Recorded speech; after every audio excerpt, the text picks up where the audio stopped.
Балықты асып жеген немесе қуырып жеген дастархан соңында балыққа бата бермейді деп ас қайтармай тұрып кететін әдетіміз бар.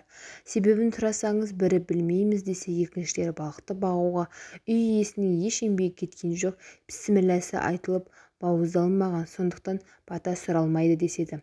Сонымен қатар ет тағамы секілді асылған балықтан және қамырынан асатпай балық асып жатырмыз, үйге келіп жеп кет деп балыққа шақырмайды деген де ырымдар бар. Мұны біреулер тылсымға баласа, біреулер дінімізге қайшы деп дауласады. Енді осының түп негізіне тоқталсақ, дастархан батасы дегенне мұның хиссасы қайсы? Ибрагим саллаллаху пайғамбар 3 күн бойы үйіне қонақ келмегендіктен тамақтанбапты. Сонда қызы келіп, әке, осылай аш жүре бересің бе дегенде пайғамбар, қызым, мен үйіме қонақ келмесе дастарханға отырмаймын. Менің ырыздық несібем қонақ арқылы келеді депті. Сол күні кешкілік адам бейнесіне енген Жәбірейіл періште үйіне келіп кетті. Мейманның келгеніне қуанып кеткен Ибрахим, жақсы болды, кел, әуелі астанып алайық, сосын шаруаға көшеміз дейді. Сонда періште өзінің асығыс екенін айтып, уа Алланың елшісі, мені қинай көрме, сен бұл асты ішкен соң оның әр жұтымына жауап бере аласың, яғни Алла мына астың қуатын қайда жұмсадың деген кезде сен оның қуатын өзіңе құлшылық еттім, өзгелерге насихат айттым, балаларыма нәпақа іздеп жұмыс жасадым деп есебін шығарасың. Ал мен ше, көкке көтерілген соң менен ешқандай күш-қуат талап етілмейді. Сосын ішілген тамақтың қуатын өтеуін қалай тапсырамын дейді.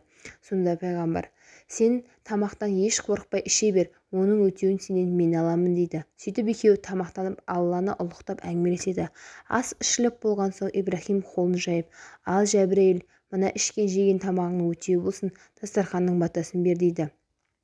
Періште қол жайып батасын берді. Сөйтеді періште, уа Алланың елшісі, дастархан басында Алланы ұлықтаған әңгімелер айтумен бата беру сенің үміттеріңе сүннет болып қалды дейді. Олай ба, әрбір жұтқан асымыз үшін мейманымыз Аллаға мадақ айтып, ішкен жегеннің өтеуін өтеу үшін дастархан батасын беруі керек. Бұл жерде дастарханда қандай ас тұрғаны маңызды емес, себебі Ибрахимнің дастарханда мынандай ас болып еді, соның құрметі үшін бата берілді деген жоқ.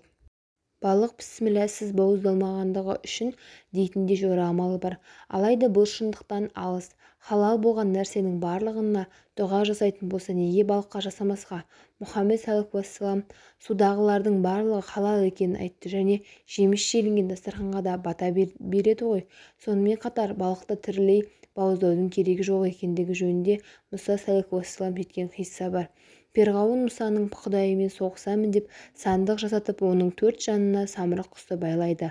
Сөйтеді де сандықтың үстіңгі жағына ет тастайды. Самұрықтар етті алып жейміз дейді де сандықтарды көтеріп ұшады. Сондықтан үстіне өзі отырады.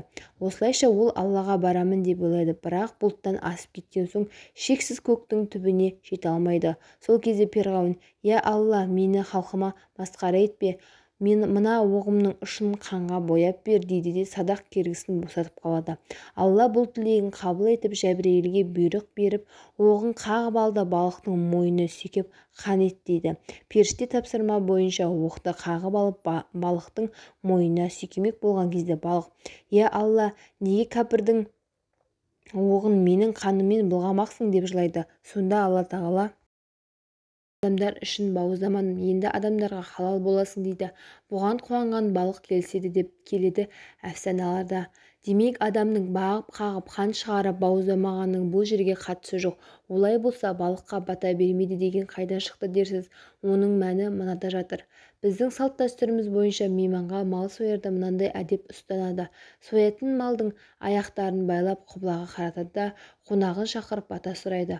Ондағы мақсат қонағына адал малын көрсету, құлақтағы ені өзінікі екенін таныту, халал екенін білдіру. Бата беруге шыққан қонақ сойылғалы тұрған малдың енін көріп, үй егесінің адал малы екенін біліп, көңілін төңкеспелейді. Сөйтеді де бата береді. Ал балыққа дәл осы әдеп бойынша бата сұралмайды. Өйткені балықта ен де болмайды, бағында болмайды.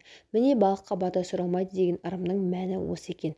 Ал дастарханға ас болып келіп ішіп жеген соң берілетін батаның бұған мүлде қатысы жоқ. Асылған балықты жеп болған соң қызмет еткен сол үйдің келіндеріне, балаларына бата берулеріне болады. Әрине, ең бірінші Аллаға шүкіршілігін білдіру үшін. себебі дастархан басы Ибраһим пайғамбардан қалай қалғандығы жөнінде жоғарыда түсіндірдік. Яғни қонақ не ішіп жесе де, тіпті қара су ішсе де ақысын осы ақ тілегімен қайтаруы керек.